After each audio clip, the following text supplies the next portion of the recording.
Apache Abductions, the most shocking frontier stories. Full documentary. Through the branches of a peach tree in Sonota Valley. 1861, a 13-year-old boy watches silently below. Apache raiders herd away stolen cattle. The third time his family's ranch has been plundered. He cannot imagine that his capture today will spark the longest war in American history. A 25-year bloodshed that transforms him from terrified child to frontier legend. Native Legends and History Stories presents untold tales of the American frontier. Subscribe to explore the past. In the 1800s Southwest, Apache raiders ruled through terror and tactical brilliance. Their mastery of stealth warfare left settler communities trembling. The fortunate ones lost only livestock and provisions, but human captives faced darker destinies. Women and young children might survive through adoption or ransom, but men and teenage boys encountered deaths. Designed to send messages, Felix Ward spent his youth in this merciless frontier. Standing 5'6" but desperately thin, the one-eyed teenager had witnessed 3 brutal raids on his stepfather's Sonota Valley ranch. Each time the Apache vanished into the wilderness with their stolen cattle. The 4th raid in 1861 proved fateful. This time they claimed Felix himself. From 1872 to 1886, a formidable Apache scout called Mickey Free earned fame in major military operations. Few recognized him as Felix Ward, the stolen ranch boy who would help conclude the very conflict his kidnapping initiated. His journey from settler child to Apache warrior reflected the savage complexity of frontier existence. In later years, Felix's memories of his capture remained fragmented. Only the endless ride east, as his captors vanished into the wilderness. His tale weaves together with another haunting story. Charlie McComas, whose mysterious vanishing became one of the great unsolved riddles of the late 1800s. The Apache raiders' brutal practices served a grim necessity: warfare's high death toll. Forced tribes to maintain their numbers.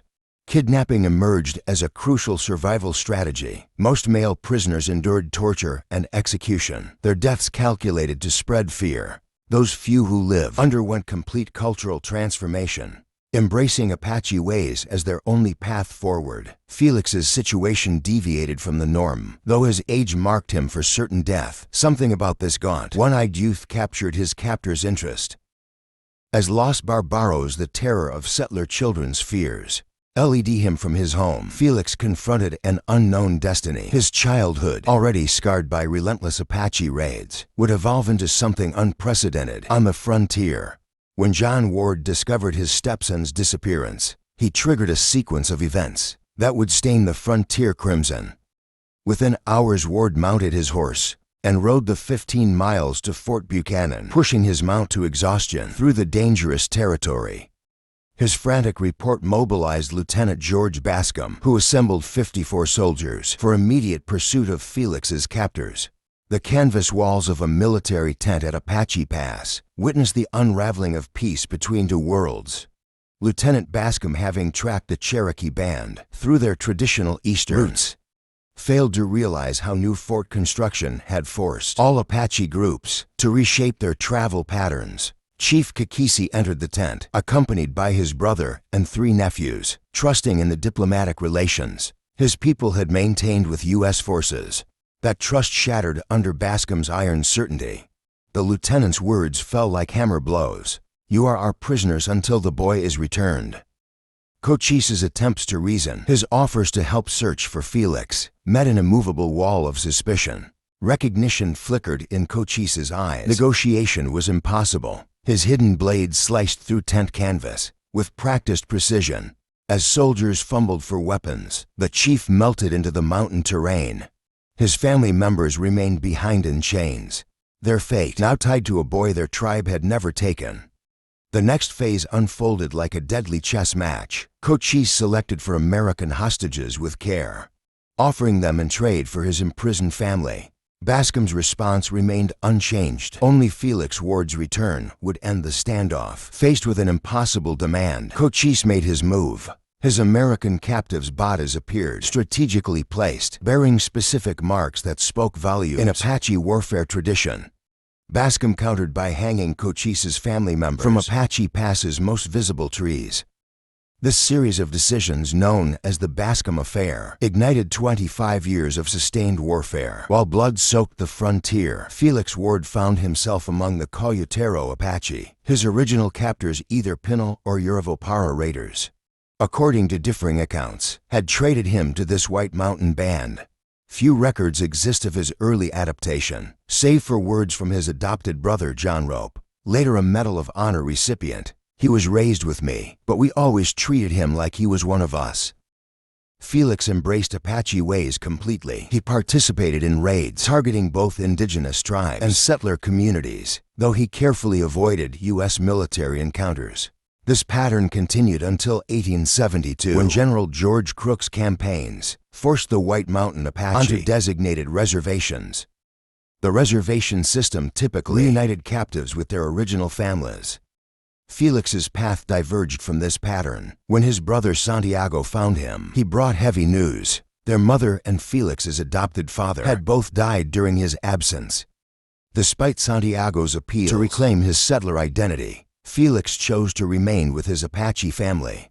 His choice marked more than personal preference. It represented the complex reality of frontier existence. While the Bascom Affair demonstrated how cultural misunderstanding could escalate into generational conflict, Felix's integration illustrated the possibility of transcending societal boundaries.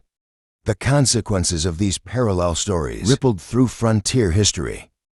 Lieutenant Bascom's rigid adherence to incorrect assumptions painted the Southwest red. Meanwhile, Felix Ward's ability to navigate between worlds would prove invaluable in the years ahead. His transformation from captive to community member challenged simplified narratives of frontier relations, where survival often required adapting to unexpected circumstances. November 1872 marked the beginning of General George Crook's program to recruit Apache scouts for the U.S. Army. Though forced onto reservations, numerous Apache warriors welcomed these positions eagerly. When reservation boundaries limited their traditional practices, scouting provided an opportunity to maintain their fighting skills and continue warrior traditions. Military officials established rigorous selection criteria for scouts. One standard procedure involved giving Apache recruits new names, as soldiers found traditional Apache names difficult to pronounce. Felix, who had retained his birth name even among the Apache, encountered a new identity that would define his future role. At 5'7" and 135 pounds, Felix possessed distinct physical characteristics that set him apart from typical Apache scouts. His light complexion and reddish-brown hair hinted at possible Irish and Mexican heritage, though historical documents never verified this. His blind eye added to his commanding presence. Military personnel, impressed by his intense character, named him after a figure from Charles O'Malley, the Irish Dragon, a servant named Mickey Free. From 1872 through 1885, Mickey Free became crucial to military operations. His services were frequently requested by General George Crook, Captain Emmett Crawford, and Scout Commander Al Sieber. The Army repeatedly discovered they could not effectively locate Apache bands without scouts of Mickey's caliber. Unable to read or write, Mickey left no personal records, but his colleagues documented his capabilities extensively. Tom Horn, who served alongside him, praised his language abilities. He communicates in both Mexican and Apache with proposorial skill. Others noted how his difficulty with Spanish verb tenses often created confusion about chronological sequence. John Burke's field journals captured Mickey's dramatic negotiation style. He would rush toward Apache fighters immediately after skirmishes to begin peace discussions, sometimes while gunfire still echoed. This strategy gained military admiration but generated hostility among many Apache, especially the Chiricahua. He helped relocate to reservations. On San Carlos Reservation, Mickey's rigid rule enforcement created significant friction. He detained Apache individuals for alcohol violations and domestic violence, contradicting unwritten agreements. From the reservation's establishment, these tensions culminated in May 1885 when 150 Chiricahua, under Geronimo's leadership, escaped from San Carlos and headed toward Mexico. Chief Nana explicitly identified Mickey Free as responsible for the breakout. Reservation records preserve Nana's grievance. The Apache had received promises of non-interference with certain traditional practices, Upon moving to the reservation, Mickey's strict enforcement of regulations against drinking and domestic disputes violated these original arrangements. The military organized an extensive operation to pursue the escaped group. Mickey Free participated as both scout and interpreter. During the chase's tracking abilities enabled multiple encounters with the band, and he took part in several surrender discussions. However, various obstacles hindered the mission. Captain Emmett Crawford's death during pursuit and a combination of alcohol use and spreading rumors undermined potential surrender agreements. These unsuccessful operations resulted in General Crook's replacement with Nelson Miles in 1885.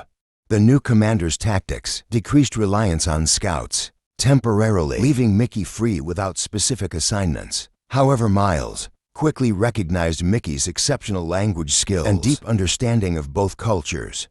He dispatched Mickey to Washington, D.C. to facilitate Apache negotiations at the federal level.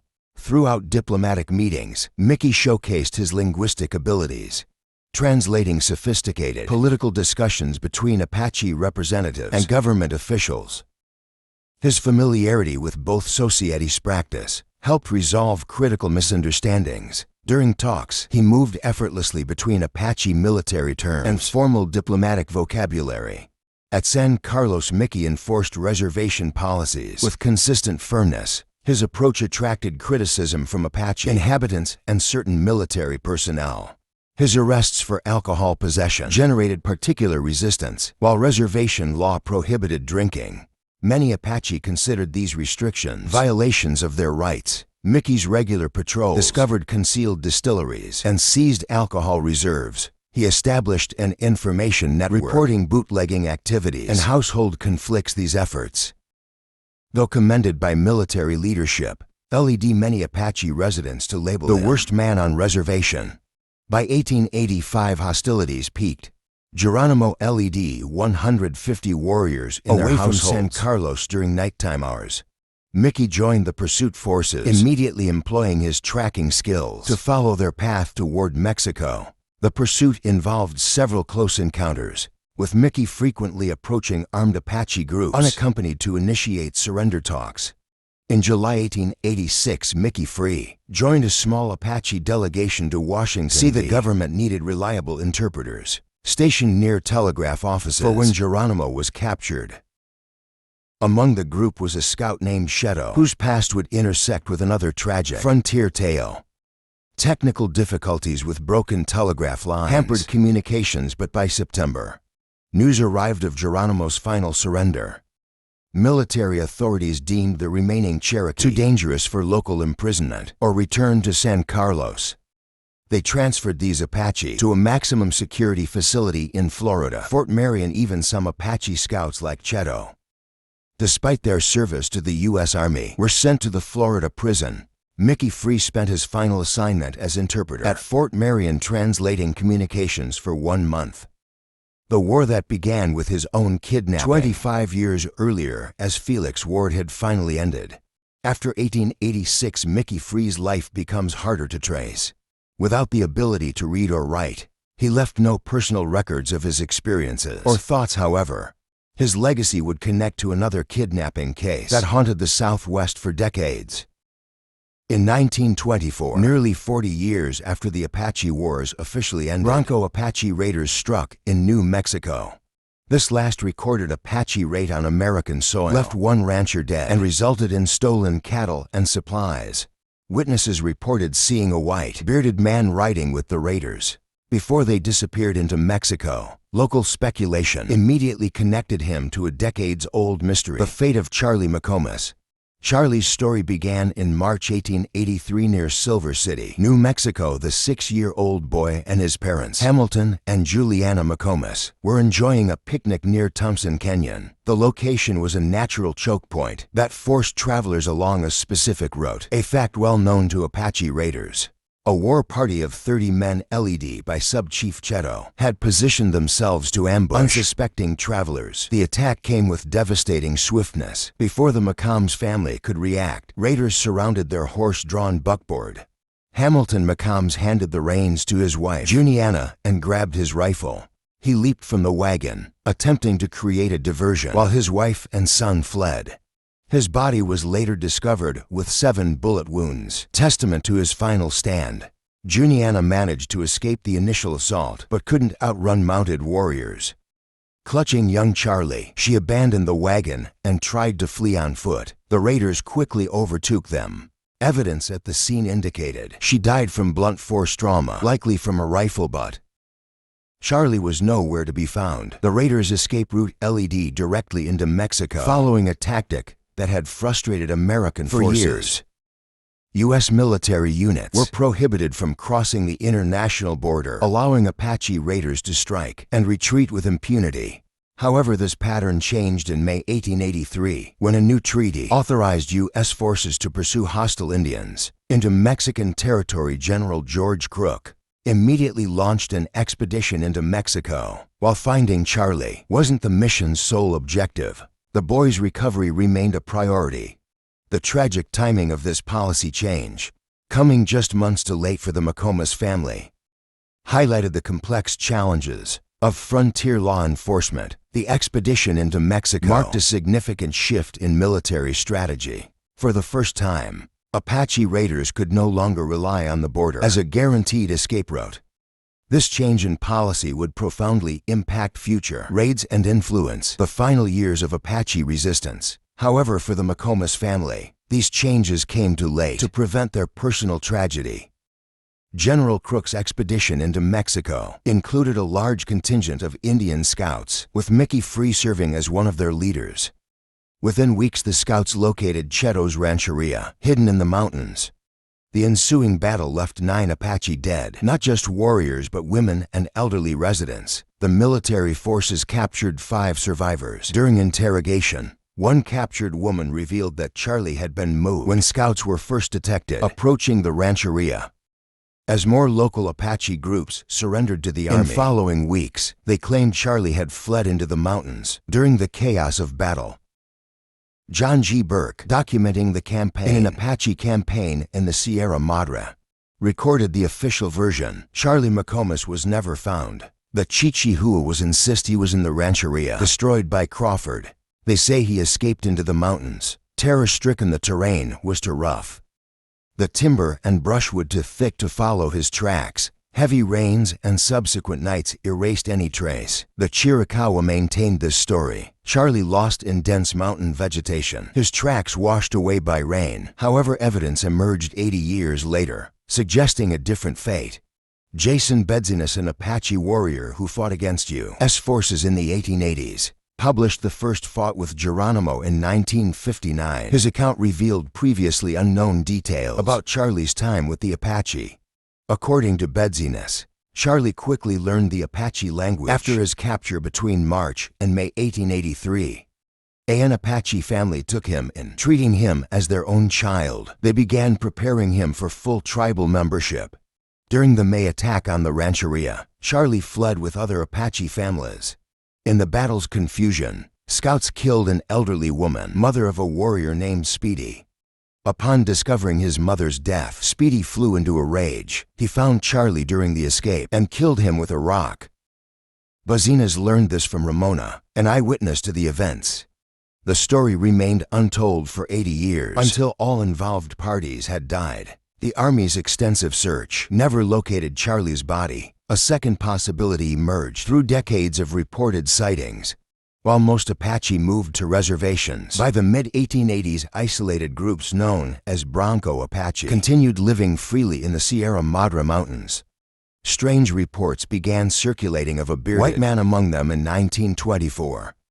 Bronco Apache conducted their final recorded raid on American soil in New Mexico. They killed a rancher and stole cattle and supplies. Multiple witnesses described seeing a white, bearded man riding with the raiders before they crossed back into Mexico. In 1930, another raid on a Mexican village generated similar sightings. A breakthrough came in 1940, when military forces captured a woman who had lived among the Bronco Apache. She spoke of a white man with a beard who had died in a fight over a woman just years before. The man, she claimed, had been stabbed and his body thrown into a mountain pit. She led investigators to the location. The remains recovered matched the description of a white man with blue eyes and red hair. For decades, speculation persisted about whether these were Charlie's remains. The mystery spawned numerous theories about his fate. Killed as a child in 1883, or surviving to become the mysterious white Apache warrior seen in the 1920s and 30s. Mickey Free's connection to both stories, first as a kidnapped boy himself, then as a scout pursuing young Charlie, highlighted the complex web of violence and survival in the Southwest Territories. The question of Charlie McMahon's fate remained unanswered, joining other unsolved mysteries of the Apache Wars era. Multiple sightings of a white man among the Bronco Apache emerged through the early 1900s. Witnesses in 1924 described him during a New Mexico raid, where raiders killed a rancher and stole cattle and supplies. In 1930, similar accounts surfaced when Bronco Apache attacked a Mexican village. The story gained clarity in 1940 when military forces captured a woman living among these isolated Apache bands. During questioning, she revealed the white, bearded man had died just years before in a fight over a woman after being stabbed to death. His body was thrown into a mountain pit. She led a team of archaeologists to the location. Examination of the remains confirmed they belonged to a white man with blue eyes and red hair, features matching Charlie's description. Whether these were truly Charlie McComas's remains one of the Southwest's unsolved mysteries. The 6-year-old boy taken from Thompson Canyon in 1883 might have died as a child or lived to become the mysterious white warrior, seen decades later. Like many stories from this turbulent era, definitive answers remain elusive. Thanks for watching. Native Legends and History Stories brings you authentic frontier accounts drawn from historical records. Subscribe to uncover more true stories from America's past.